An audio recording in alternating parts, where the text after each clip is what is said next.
1 week ago, nagpa-laboratory ako. I needed to have laboratories done for an elective procedure na kailangan kong gawin. And I will show you kung ano yung results ko. So first, may ECG. Yung ECG ko is fairly normal. Yung tatawag nating sinus rhythm. So it's a normal beating heart, and it's a little lower than usual. It's 58. Yung normal, 60 to 100. But generally, this is considered part of normal, especially sa mga taong somewhat physically active. Some athletes are even way lower. They can have heart rate as low as 50s or 40s. And for chest naman, no significant chest findings then. So, nakikita natin dyan, it's all normal chest findings.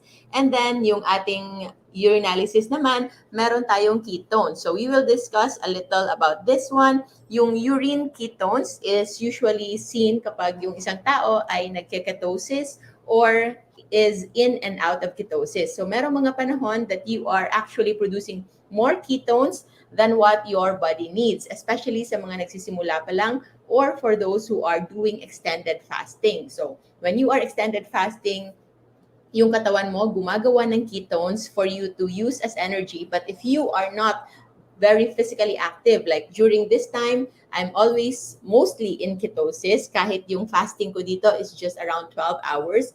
But this time, it is still in my urine. Nawawala sa urine because I'm not really physically active that time. So, yung katawan ko is producing a lot of ketones. That's why I have a lot of energy. Pero since hindi ito nagagamit, it can spread out. Pwede siyang lumabas sa katawan in the form of urine ketones, and that is not a cause of worry.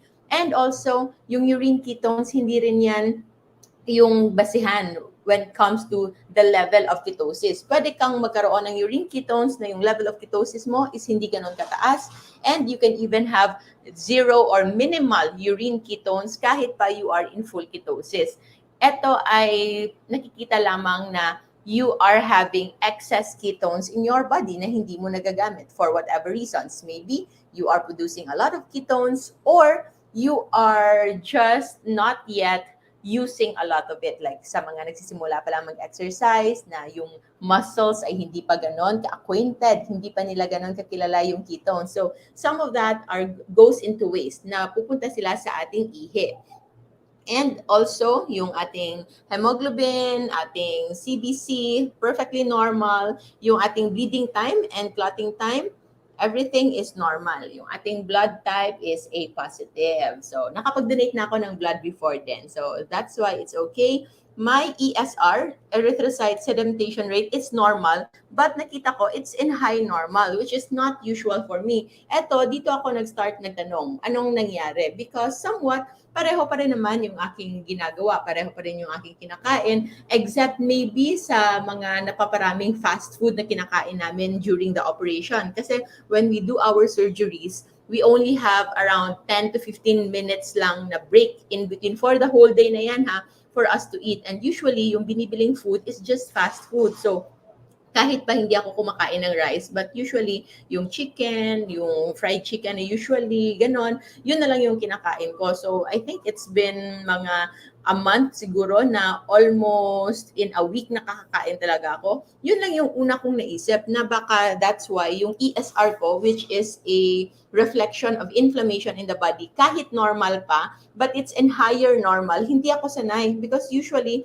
yung inflammation ko in the body is really, really low. And pinakuha ko rin yung CRP ko. So CRP is a criteria for cardiovascular risk. So, it's still on average, but it's not on lower risk. Kasi before, yung mga results ko, it's usually on the lower risk. Sobrang baba talaga. And this one, I became average. So, I wondered, ano kaya nangyari? Bakit merong ganito?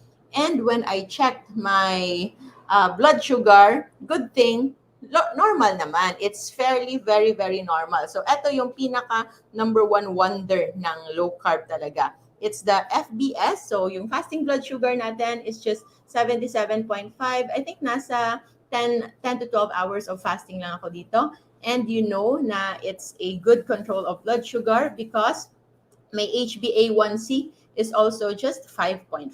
So, yung average na 4.3 to 6.4 is nandyan. And yung ating creatinine is also very low. So nakita nyo ba kung gaano ako karami kumain ng meat, kung gaano ako karami kumain ng fats, and yet my creatinine, my kidneys are all functioning well. This is because hindi naman talaga kalaban yung meat, hindi naman talaga kalaban yung matataba, hindi naman kalaban yung ating mga kinakain usually akala natin yung baboy, yung karne, yung chicken is masama sa katawan. But actually, no.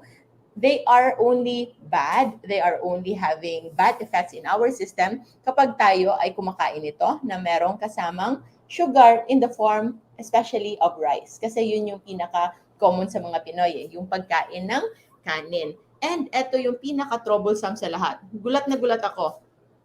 AST and ALT, tingnan nyo. Times 5 yung AST and times 8 yung ALT. Normal is 0 to 36 and 0 to 32 lang yung normal ng AST, but mine is 161 and 263.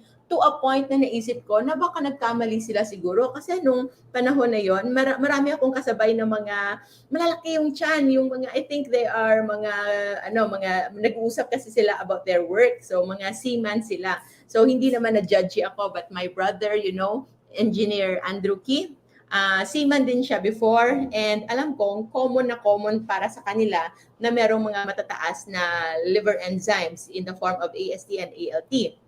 At saka matataas yung kanilang meron silang mga fatty liver. So, nag-doubt ako to a point na baka nagkamali sila, baka interchange nila yung aking vial to the vial of those people. But I know also na errors are less likely. So, I have to confront myself kung meron nga bang nangyari, meron nga ba akong ginawa, kung bakit nagkaroon ng ganito. Because this is the first time. Usually, yung liver enzymes ko is just between 0 to, yung pinaka-low ko is 2 actually, 2 to 9, 2 to 10, mga ganun lang. Never ako nagkaganito, sobrang taas. And I assess myself, somewhat okay naman yung pakiramdam ko. Wala naman akong nararamdaman.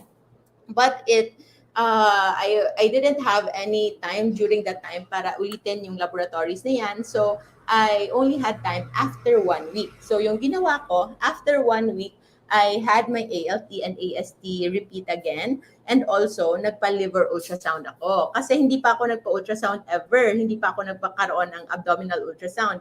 Yung mga ini-expect ko, baka meron akong gallbladder problems, meron akong gallbladder stones, or baka meron akong fatty liver. Kasi in our family, yung mom ko at saka yung sister ko, meron silang gallstones before pa kami nag-low carb, before pa nag-fasting. And 2 and 3 years into our low carb and fasting na lifestyle, nag-elective surgery na sila. Pinatanggal na nila yung kanilang gallbladder to avoid complications. But as for me, wala kasi akong history na kung meron akong gallbladder disease. Although, I wouldn't be surprised kasi nga pareho lang naman kami kinakain, which is very high fat and very high carb noon before low carb. But now, nung nag-low carb na, it's just very high fat but very low carb. So I want to see also kung meron nga bang problem. Pero when I look into what happened during that time, nung panahon na yon, nung nagpa-test ako na mataas yung ALT at AST ko, isa lang yung na-add. Although I also took some vitamins and minerals kasi nga, as you know, nagsisimula na tayong mag-gym, pero meron akong tinake in na supposedly hindi ko tinitake normally. Kaya lang, natakot ako na baka hindi ako makagalaw sa sakit ng katawan. I actually took pain reliever. Uminom ako ng painkillers because as you know, hindi naman talaga ako anti sa mga gamot. I just want to make use of them sa panahon na feeling ko kailangan ko sila. So during that time, uminom ako ng pain reliever sa first few days of my workout. I think bumili ako ng isang stub, hindi ko nga lang makita, but I think naubos ko 4 to 5 tablets of it. And sa lahat ng aking ininom during that time, the vitamins, the electrolytes that I took, wala sa kanila yung merong liver problem or liver injury na side effect. It's only the pain reliever na magkakaroon ng side effect. So I won't mention the brand, I won't mention the name of the painkiller, pero yung kanyang generic would be ibuprofen plus paracetamol. So ibuprofen, it's usually related to kidney and liver, and yung paracetamol, ito yung ito talaga yung merong liver injury na side effect. Although it's dose dependent. So in pharmacology, when we study pharmacology, meron naman yung upper limit, maximum upper limit for it to be hepatotoxic, nagiging toxic sa liver. When it comes to paracetamol or acetaminophen, as far as I can recall, you can safely take it every 4 hours nga. So maximum dose would be 2,400 grams. So six times, no, 6 times in a day. So every 4 hours, you can take acetaminophen safely according to studies. But I presume na when your body is already not tolerant to any toxic effect, like for the longest time, for example, wala ka ng kahit anong exposure to these toxins, then your body will respond to it very, very drastically. And that's the only culprit na naisip ko.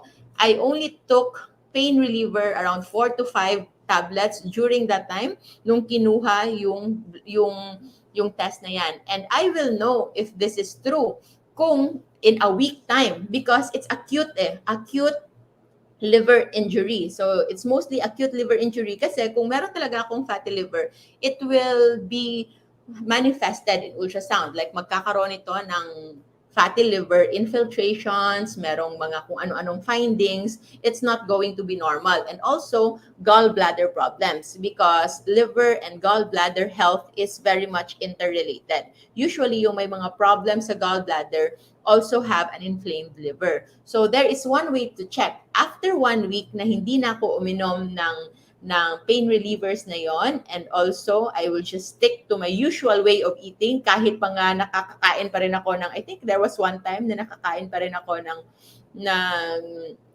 fast food, and we will see kung bababa nga. Sobrang taas. Imagine again yung taas ng liver enzymes. Yung normal na 36 is 161, and yung normal na 32, it's 263. Hindi yan basta-bastang maipababa ng walang gamot at walang kahit anything in 1 week time. So in 1 week time, this one was done in March 22, diba? March 25. March 25, ito ginawa. And after 1 week, nagpakuha ulit ako. This is already April 1. So March 25 plus April 1. Tama ba? It's 7 days. So this is already April 1. At alam niyo ba kung anong result na ng aking AST and ALT? Look, from 161, yung ALT ko is now down to 45. Okay?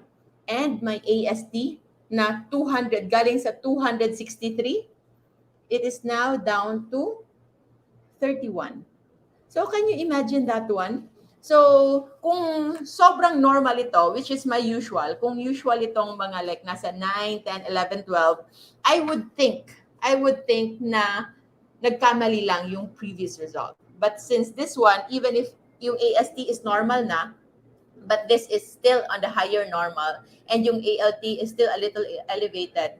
So, totoo nga, that result na sobrang taas ng ALT and AST is really mine. Akin talaga yon. And this one is lowered in just 1 week.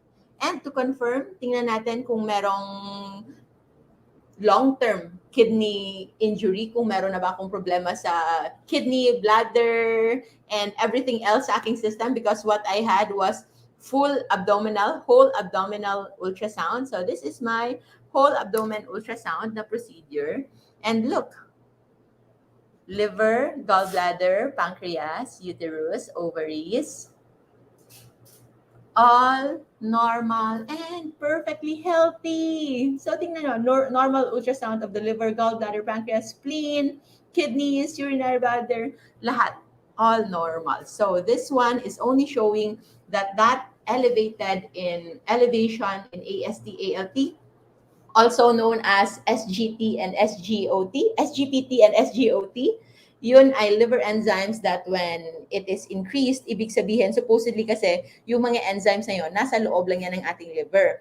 But kapag lumabas na sila at nakikita na sila sa ating bloodstream, so it can manifest injury. Baka meron ng injury yung inyong liver. It can come from many forms. The most common, non-alcoholic fatty liver. It's related to food intake. Kapag nagtatry na kayong mag-diet but still elevated, then you can try to look into your sugar intake. your starch intake, even your fruit intake. Too much fruits, sobrang taas ng fruits would still be leading into non-alcoholic fatty liver disease kasi magkakaroon yan ng fatty infiltrates. So that fatty infiltrates can lead into damage sa inyong liver. So, yun. I'm so happy na normal. Akala ko talaga, tinanggap ko na talaga na magkakaroon, na meron akong findings sa aking gallbladder because yun nga, I understand na yung sister ko, yung mom ko, na pareho naman kami kinakain before, na they've had gallbladder stones. Yung sa mom ko, malaki, isang buong malaki. Yung sister ko naman, maliliit, para silang mga butil-butil lang, pero sobrang dami. It's like sandy, so magkaiba. So, since it's my first time to have my whole abdomen ultrasound, doon ko lang nakita. And so, I think kung gusto ninyo, you can really have this taken para makita nyo lang, para malaman nyo where you are, para meron tayong baseline. I regret nga na wala akong baseline before. But anyway, I'm so happy na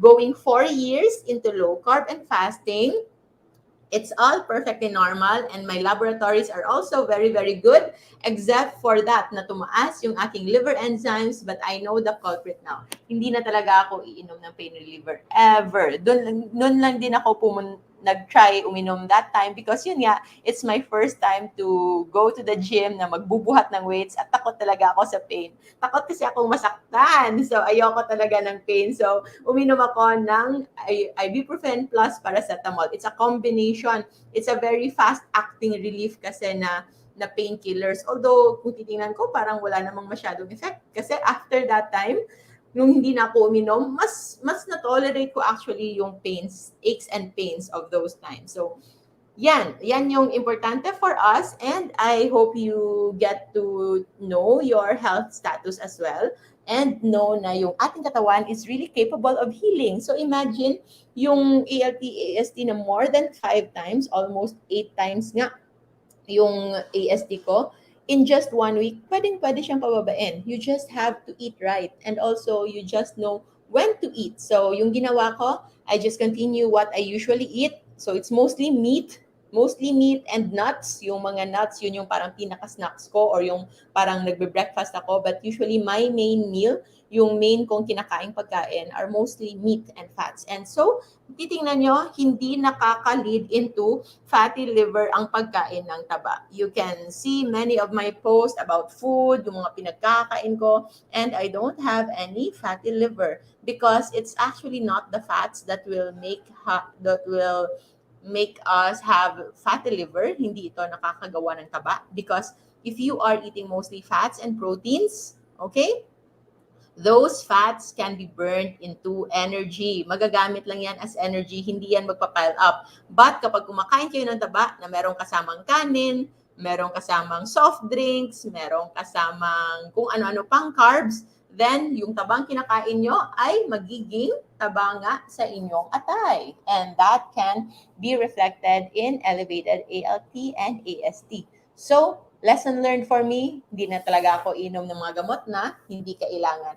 Kung magkakaroon man ako ng sakit sa katawan because of physical activity, because of going to the gym, because of lifting weights, then tatanggapin ko na lang yon as part of the process dahil part of the process of muscle building is really pain. Yung sinasabi parati in the gym, there's no pain, no gain, na naririnig ko lang before, but ngayon ay nakikita ko na, although yung na-experience ko, pain pa lang. Wala pa naman akong nakikitang gain. But I'm trusting the process that it's all going to be best for our health. And yun lang muna for now. I hope you get to learn something from this. I hope you choose natural way of healing. Ima-maximize muna natin and try to limit yung mga optional na mga medications na iniinom kung hindi lang naman kailangan. So even for me, that I usually go for the most natural way, I leave yung pag-inom ng gamot to the time na kailangan na talaga. And I thought